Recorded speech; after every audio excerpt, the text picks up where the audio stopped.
მოგესალმებით მეგობრებო. სპორტი სახალისო და დადებითი ემოცია მაყურებლისთვის, მაგრამ სპორტსმენებისთვის არც თუ ისე მარტივია მაყურებლის ემოციის გამართლება. გადავწყვიტე რომ ცოტა სახალისო ვიდეო გადამეღო და დღეს ვისაუბრებთ 10 უიღბლო სპორტულ ჩავარდნაზე.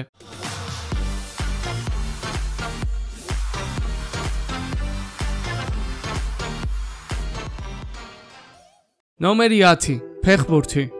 ბრაზილიის ეროვნული ნაკრების მოთამაშეები უმეტესწილად ერთად უტევენ მოწინააღმდეგე გუნდს. პრინციპში საუკუნეც არ გასულა მას შემდეგ, რაც ურუგვაისთან 6-0 წააგო.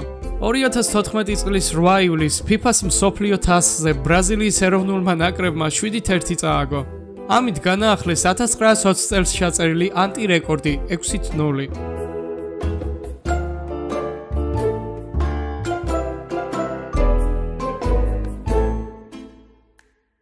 ნომერი 9. ჰოკეი.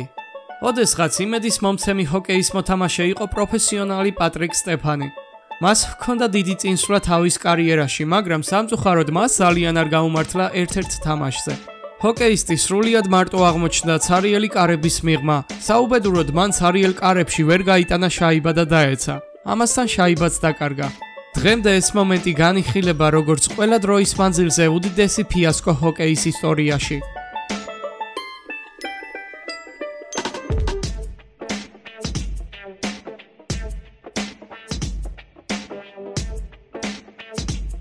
ნომერი 8. ჭოკით-ხტომა. ჭოკით-ხტომა ოლიმპიურ თამაშებზე 1896 წლიდან ფუნქციონირებს კაცებისთვის, ხოლო ქალები 2000 წლიდან შეუერთდნენ ამ სპორტის სახეობას. მსოფლიო რეკორდსმენი კაცებში გახლავთ ფრანგი რენაუდ ლავილენი, რომელიც 6.16 მეტრ სიმაღლეზე გადაახტა ჭოქს, მაგრამ იაპონელმა ჰიროკი ოგიტამ განსხვავებული ანტირეკორდ ჩავარდნა განახორციელა. ჰიროკი ოგიტა გამოირჩევა თავისებური შესაძლებლობებით. მას ხელი შეუშალა უხერხულმა ადგილმა და შეძლო ჭოკის ჩამოგდება. ის გახდა ლიდერი ხტუნვაში, გათვალისწინებით, რომ ბევრ ადამიანს არ შეუძლია ასეთი შერეული გრძნობების გამოხატვა, როგორიცაა ფიზიკური და მორალური ტანჯვა. ჰიროკი ოგიტამ შეძლო და ჭოკი ჩამოაგდო თავის უხერხული ადგილით.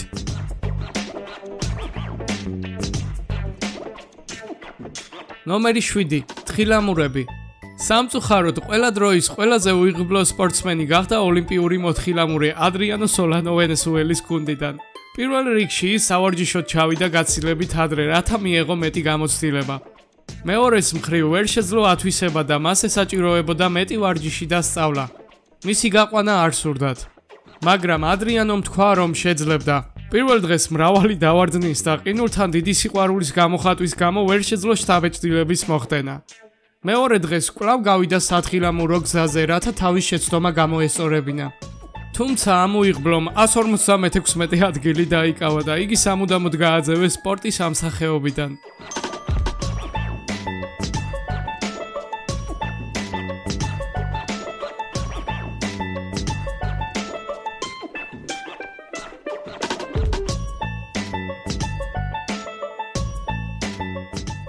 ნომერი 6. საბრძოლო ხელოვნებების ნარევი. ხშირად მოჩხუბრებმა არ იციან რას აკეთებენ რინგზე. ამას იწვევს მათი შეცდომები ან გაუთვალისწინებლობა. ერთ-ერთ ბრძოლაში კლოვის ჰენკონგმა ნიკოლაი ვერეტენიკოვის წინააღმდეგ გადაწყვიტა განეხორციელებინა ეფექტური დარტყმა კაპოეირას სტილში, მაგრამ ეს იყო ერთ-ერთი უდიდესი ჩავარდნა მისთვის და გულშემატკივრებისთვის. ამ შეცდომის გამო იგი ნოკაუტით დამარცხდა.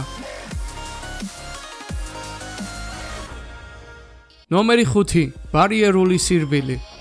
როგორც წესი, სირბილში ბარიერებზე ხტომა მარტივი არაა, მაგრამ ერთ-ერთ ჩინელ მორბენალს ეს სულ არ გაუჭირდა. ჩინელმა არასტანდარტულად გაირბინა. პირველ 2 ბარიერს გადაახტა, მაგრამ ორივე წააქცია. მომდევნო 3 ბარიერი ხელებით აისროლა. 2 ბარიერი მკერდით გაიტანა, ბოლოს დაეცა და წამოდგომის შემდეგ განახორციელა სრული სტანდარტული ხტომა.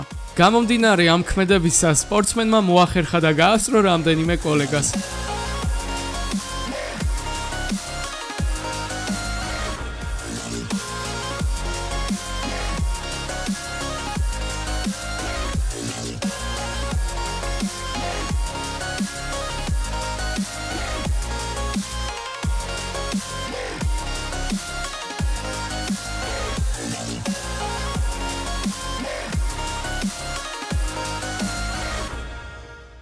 ნომერი 4. სირბილი.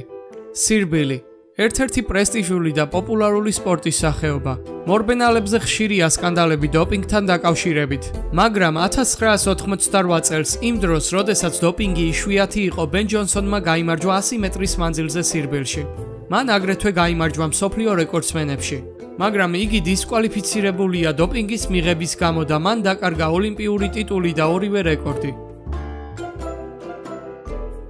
ნომერი 3. სინქრონული ცურვა. ყველაზე დიდი ფიასკო სინქრონულ ცურვაში არ ეკუთვნის სპორტსმენს, ეკუთვნის მსაჯს.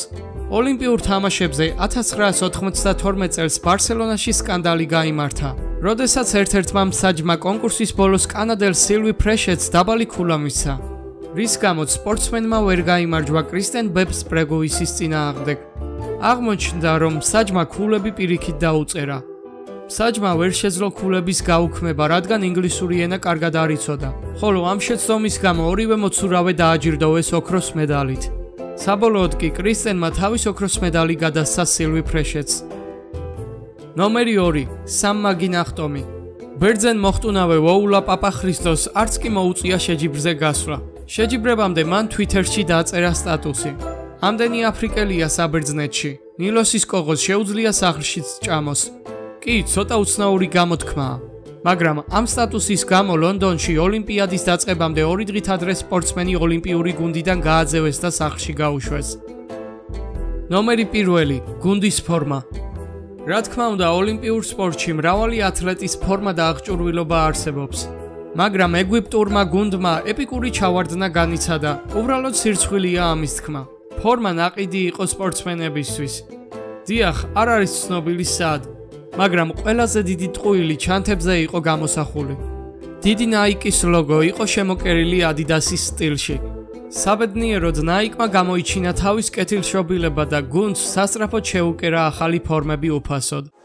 მადლობა ყურადღებისთვის, გამოიწერეთ არხი და დაელოდეთ საინტერესო ვიდეოებს.